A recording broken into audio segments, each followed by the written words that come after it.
I might swerve in that corner. Whoa, whoa. Gelo Ball releases a song called Tweaker. It goes viral. It was on the stream and he previewed the song and the song sounded crazy.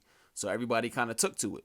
Let me tell you why it's a story. LiAngelo Ball started his journey in Lithuania where he was a pro basketball player after being kicked off of the UCLA basketball team. I don't know if you guys remember this, but it was a whole story about him going on a team trip. He ended up stealing out of the some cafeteria. He ended up having the sticky fingers and taking something. After he lost his eligibility to join his brother at UCLA, he gets shipped overseas by his pops.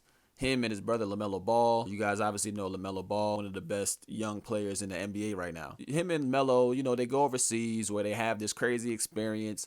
It's interesting because LaMelo recently spoke on that time that they had in Lithuania. LaMelo said, ever since all that, I ain't gonna lie, man, my mental's been straight. That's pretty much when I just locked in. I'm like, yeah, I don't really need too much. Just get it done and grind. That right there was big. Those was his words when asked about playing in Lithuania. He said, yo, honestly, after that, I don't really give a damn. I don't really care where I get drafted to. It was bad, bro. Once you get through all that, it's like, I don't care where y'all put me. As long as I'm in the league, I got water, I'm good. So let's tie that back into Gelo, G3, right? Because clearly that's his little brother. So he had the same experience, if not worse. If you're in a tough situation with your little brother, you have to be the voice of reason. You got to be the one that takes majority of the responsibility. And coming from a pro hooper overseas, I'll tell you, man, it's not easy for grown men, right? Most guys start their overseas careers at 22, 23 years old. These guys were starting their careers at 19, 17, and 18 years old. Once you get past there's barriers all over the place. Now you throw in the fact that these dudes was from Chino Hills. These dudes is from the hills in Hollywood, man. These is LA kids. So you take these basic things that you're used to in LA. After school, they walk down to a local cafe. You walk into a cafe and there's gonna be people that's thriving. You're gonna see businessmen. You're gonna see Hollywood executives, artists, athletes, all types of sorts of people. Now you go to a cafe in Lithuania, no disrespect, because I made my name out there. You know what I'm saying? Not necessarily Lithuania, but in Europe and Eastern Europe as well. So no disrespect. You're gonna walk into a cafe and you're gonna see people that sit down at the cafe all day and drink coffee and talk smack, chain smoking cigarettes. The waiters and the owners is gonna be gambling with the people that go there every day. So the dynamics is just crazy. It's just different. Then you're at that cafe and you're gonna order some food. Let me get some chicken and fries, man. Let me keep it straight. They're gonna look at you and say, no, we don't do no chicken and fries. I'll give you one of our home cooked meals. We got a chef. My auntie is a chef, and she gonna chef you up something nice. But we don't do no chicken and fries, brate. You know what I'm saying? And obviously that's a Serbian term. That's not a Lithuanian term. No disrespect again to the Lithuanians. I'm just trying to stress how different it is for Lithuanian culture and for a young American boy away from his family, how hard that transition is going to be. Mind you, they spent a whole year out there. So that transition and assimilation period shaped these boys forever.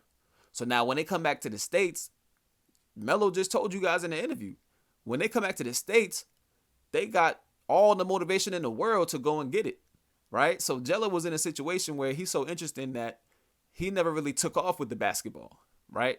He had a couple opportunities given to him by his brothers, but on his own accord, he never really got a footing in any type of situation. He was looking to play in the G League. He was looking for an opportunity in training camp or preseason with a team, and he just never really got to really show his worth, show his value. And he was getting devalued in his eyes, so he said, you know what? I'm going to leave the league. If they're not going to put me on the team, an NBA team, why am I fighting and clawing just to be on the bottom of a roster of a G League team? From that regard, you got to respect it. And I respect it. He looked at life and said, all right, man, what else do I have?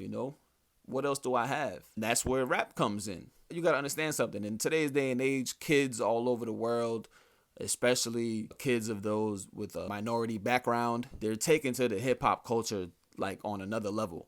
Back when I was growing up, I'm a little bit older than they are. Back when I was growing up, you had like, out of my main friends groups, you probably had like 2 or 3 dudes that really rap. We all would like spit in a cipher and, just do like freestyle type stuff. But as far as like really taking it serious, going home and writing rhymes and reciting it in the mirror and coming to school and, singing rhymes on the back of the bus. We probably had like 2 or 3.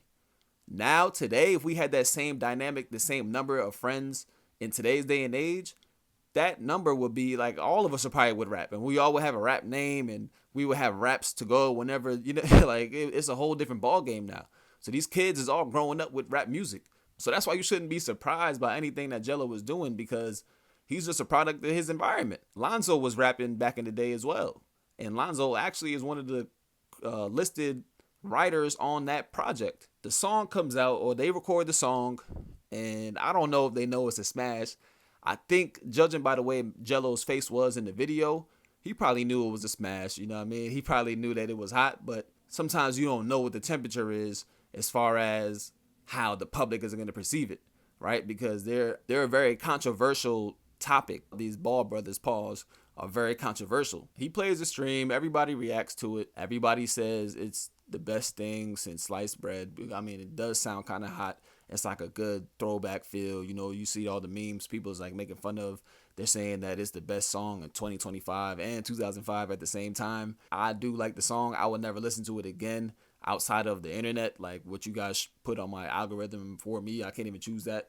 You know, whatever pops up on the Twitter timeline and Instagram timeline, that's the only time I'll listen to it. But I can identify that it's a hot song. So now what happens is he signs his $13 million deal. Labels don't sign you until they know that they're going to recoup their money. So clearly he played something for the execs that the execs like. It's not only that the execs like, you got to think of it like this too. He already has a following, right? And his following clearly transfers over to music. And that's the biggest piece in this puzzle, is that sports and music, they intertwine so much, right? All the musicians is going to be coming to the games. It's like the fans of basketball is always going to be fans of rap music.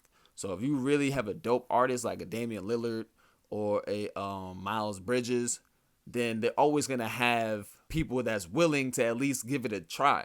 Now, if it don't connect, it don't connect. Like you can be the hardest rapper as a basketball player ever, and your first song is trash, and nobody's ever gonna listen to you, right? Because you have a small window. Nobody wants you to be a successful rapper if you're already a successful basketball player, right?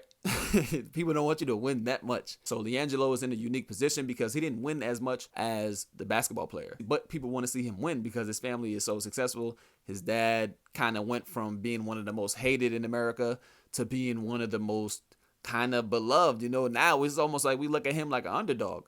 But remember, this is the same guy that was billing himself and his kids as the next best thing. But that's kind of forgotten. Time healed all, and he got this opportunity. And honestly, man, I'm happy for him, man. Go get your bread, black man. Like, go get your bread. That's it for the video. I'm going to sign out with this. Chip Overseas. I'm covering everything at the intersection of international sports and culture. Y'all know where to find me, man. Make sure you guys subscribe to the page. If you like the video, like the video.